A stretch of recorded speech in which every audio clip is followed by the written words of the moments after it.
Right there with that. I think this march really is a very, very good example that the context in which a global climate change agreement is being negotiated has substantially changed and irrevocably changed. This is an unprecedented mobilization of public support for not just for an agreement, but for an ambitious agreement. An ambitious agreement that is actually going to make a difference in the lives of so many people, in particular the vulnerable people.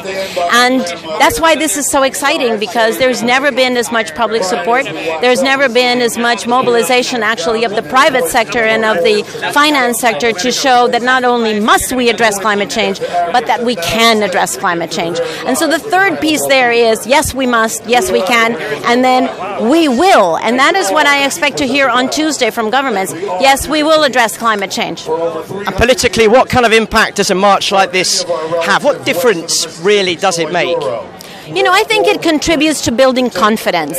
Governments are really struggling to decide for themselves how ambitious can they be in this agreement.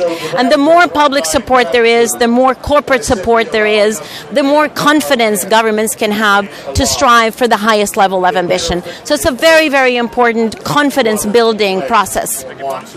You're marching, you mentioned, on Twitter with your two daughters. What does it mean for you to see so many young people here? It's a theme you've talked about a lot in the past few years since you've taken over as UN climate chief.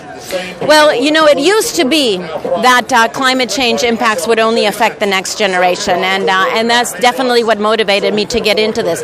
But actually, we are now at the point where climate change is affecting even those of us who are here now, this generation. So this is a matter not, of only looking into the future. This is realizing that today, this is it. We are running out of time. We have to get to an ambitious global agreement by next year.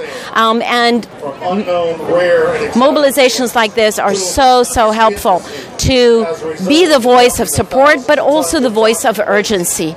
We have to get there, and I'm actually confident that this voice is going to be heard. It's going to be heard down at the UN, where they will be. In fact, I see many negotiators who will be here today as well.